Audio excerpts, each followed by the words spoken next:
Acompáñenos de lunes a viernes en Contrastando Ideas Noticias con el doctor Julio Jiménez, con una batería de especialistas en materia fiscal, política,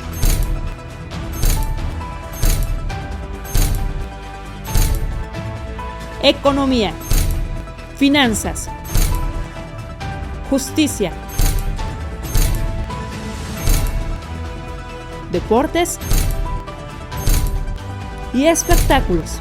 Acompáñenos a las 22 horas, tiempo del centro. Amigos, ¿qué tal? Como siempre, un placer saludarlos aquí en Contrastando las Noticias, sobre todo en la sección Los contrastes de la política y la democracia.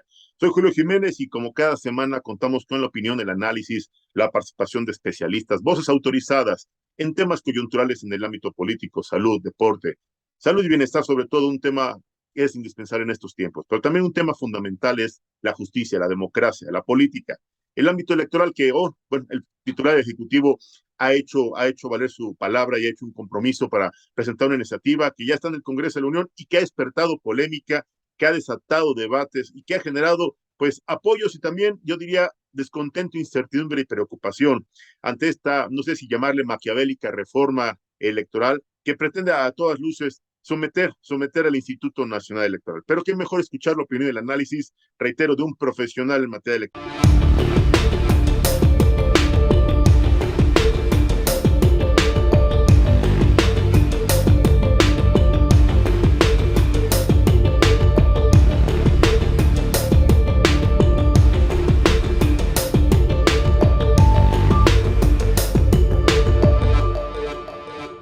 Para mí es un verdadero privilegio recibir a mi amigo, al doctor Marco Antonio Baños. ¿Cómo estás, Marco? Buenas noches, bienvenido.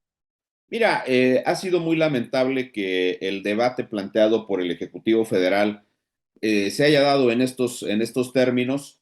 Sabemos que históricamente al presidente López Obrador no le gustan los organismos autónomos y menos instituciones que le están permanentemente señalando las tarjetas amarillas y las tarjetas rojas cuando hay incumplimiento de normas constitucionales, particularmente Morena, el propio oficialismo que incluye al presidente, que incluye a los gobernadores de las entidades federativas, a los diputados, a los senadores de ese partido, pues se la pasan en campañas de apoyo, ya sea a los presidenciables que el presidente ha destapado, o bien a todos los candidatos que en una contienda por Morena participan.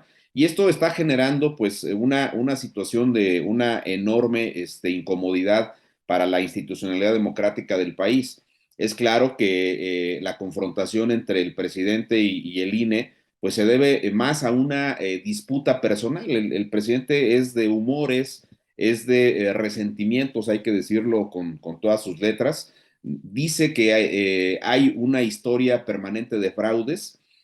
Obviamente en el 88 pues el IFE y el INE no existían, no organizaron esa elección, fue la Comisión Federal Electoral presidida por Manuel Bartlett, por cierto, hay que decirlo con toda claridad. Y ya más allá de las circunstancias específicas de esa elección, es claro que el presidente Salinas convocó a una reforma que produjo justamente lo que tenemos hoy, un sistema nacional de elecciones que garantiza la imparcialidad de las propias elecciones.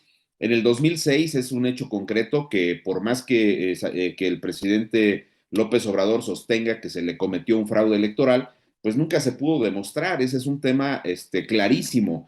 Ni siquiera aquella impugnación célebre que metió el Partido de la Revolución Democrática diciendo que había un universo muy grande de casillas donde se habían cometido, pues tuvo ningún efecto en el tema de la anulación de la elección, porque el tribunal ordenó la reapertura de esos paquetes electorales y en lugar de que se demostraran irregularidades, la ventaja de Calderón frente a López Obrador se incrementó en algunas centésimas. Entonces, yo digo claramente que el presidente sostiene erróneamente un discurso que ha permeado en su favor entre el grueso de la población, sobre todo la población que tiene los beneficios de los programas sociales. Son más de 24 millones de personas y son personas que al recibir los apoyos creen en el discurso que López Obrador siembra sistemáticamente en las mañaneras y entonces dice que es una institución, la electoral, que comete fraudes. Y él tiene un pleito permanente con Lorenzo Córdoba y con Ciro Murayama, hay que decirlo con toda claridad.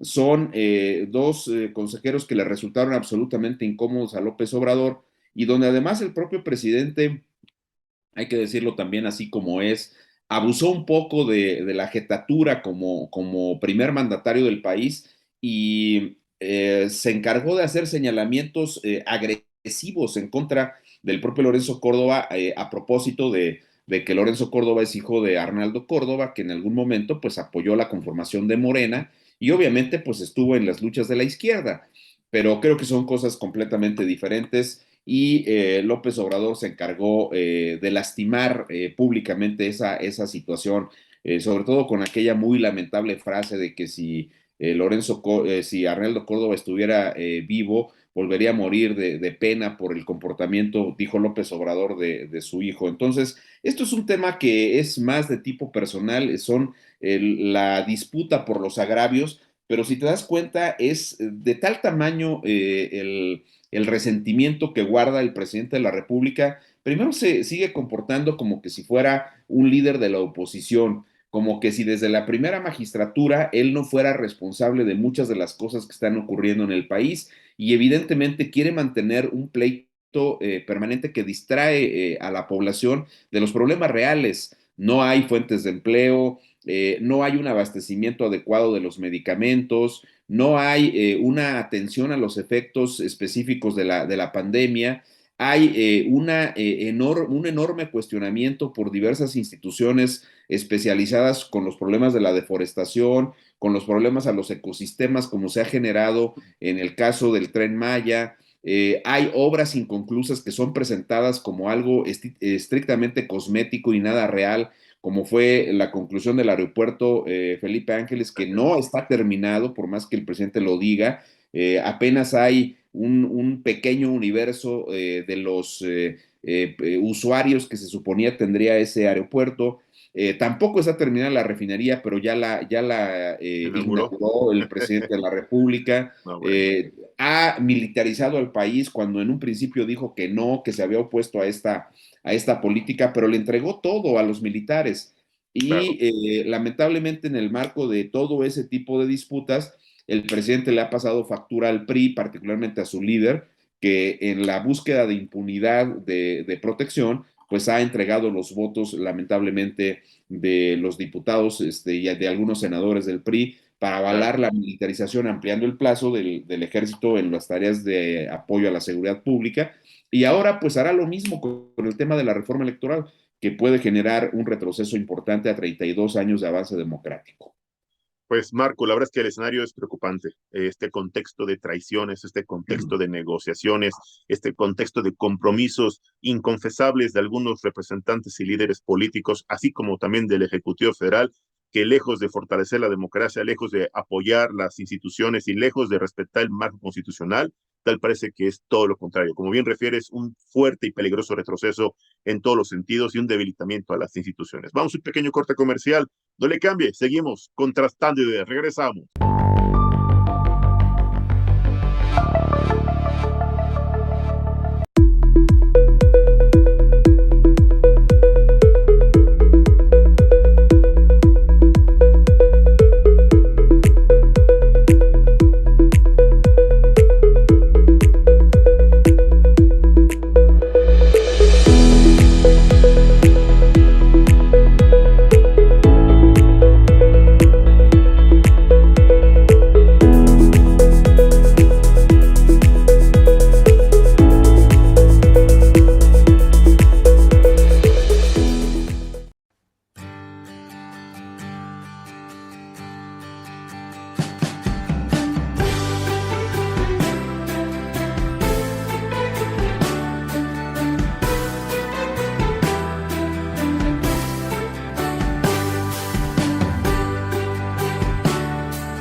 Gracias por permitirnos el día de hoy hacer, como lo mandata la ley, una rendición de cuentas. Pero más aún, reflexiones profundas, compromisos y sobre todo, hacer un gran llamado de unidad.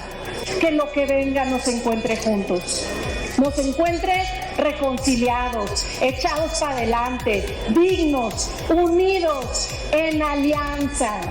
Le agradezco muchísimo a mis amigos entrañables de Acción Nacional y del PRD que estén aquí con la familia priista. Que dejemos muy claro que la alianza no es solamente entre partidos, la alianza es entre los seres humanos, entre las familias, entre los valores y los principios. Pero ¿cómo? Unidos, defendiendo nuestra casa, en conciencia, insisto, con los ojos abiertos, informados para poder dar un debate de altura en público y en privado. Por eso esta invitación a esta reflexión, a este diálogo, pero sobre todo a la gran oportunidad de que cada uno de ustedes haga patria, de que en cada uno de ustedes México tenga una mujer y un hombre comprometido, claro, presto y listo. Y aquí hay una que quiere encabezar esta lucha.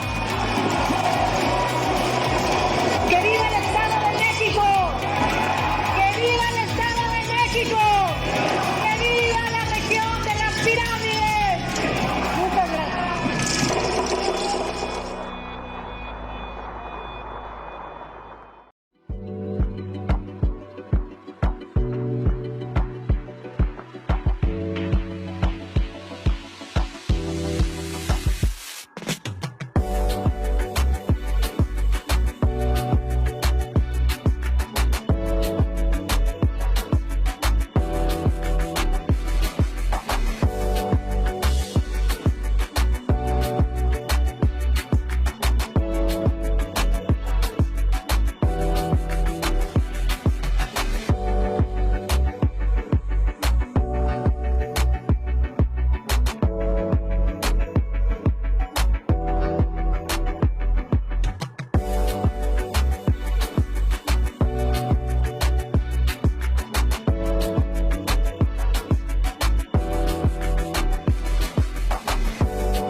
Amigos, ya estamos de regreso aquí en Contrastando Ideas en los contrastes de la democracia y sobre todo de la justicia electoral. Y bueno, estamos platicando con el doctor Marco Antonio Baños, una voz autorizada. Yo me atrevo a preguntarle a mi amigo, al experto, al ciudadano, al mexicano.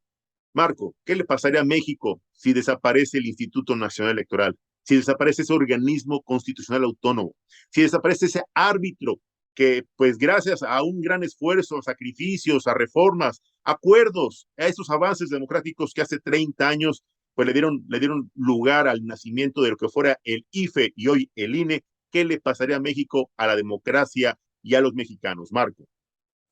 Pues mira, le pasaría exactamente lo mismo que a un encuentro deportivo de alto nivel, donde en una final de fútbol, en un playoff, en un Super Bowl, pues no existirán los referees o en los árbitros, y en consecuencia las elecciones se podrían desarrollar en medio de una jungla donde no hay quien exija la aplicación de ciertas reglas, y por consecuencia pues no tendríamos elecciones imparciales, no tendríamos elecciones que resulten creíbles, tendríamos un retroceso en el caso concreto de México hacia finales de los años 80, cuando justamente se exigía que hubiese árbitros totalmente imparciales en la organización de las elecciones. Y mira que hay varios elementos para sustentar esta cuestión.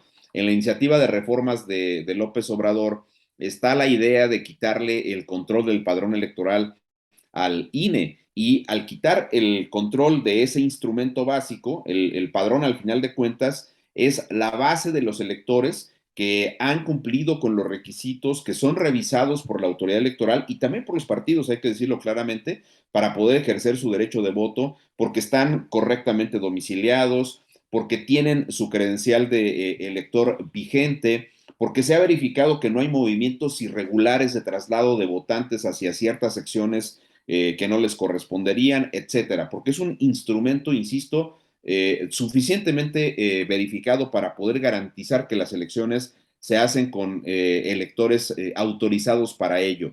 Esa parte es muy, muy preocupante, porque de una manera soterrada, hay que decirlo así, no se incluyó una redacción en la reforma presentada en abril pasado por López Obrador que indique qué pasaría con el padrón. Simplemente se dice, al INE le toca la integración de las listas nominales de electores, y ya se deja en el aire a quién le tocaría lo del padrón, que seguro sería o al Consejo Nacional de Población, o al INEGI, o al Registro Nacional de Población también. Entonces yo creo que esa parte sí genera una duda tremenda de las consecuencias que podrían tener. Y luego en la iniciativa de reformas, que no solamente atenta contra el INE y contra el tribunal, sino también contra el sistema de la representación política, se desaparecen todos los distritos de mayoría relativa, y al desaparecer la elección por el principio de mayoría relativa, en automático se desaparece el servicio profesional electoral, es decir, el conjunto de servidores públicos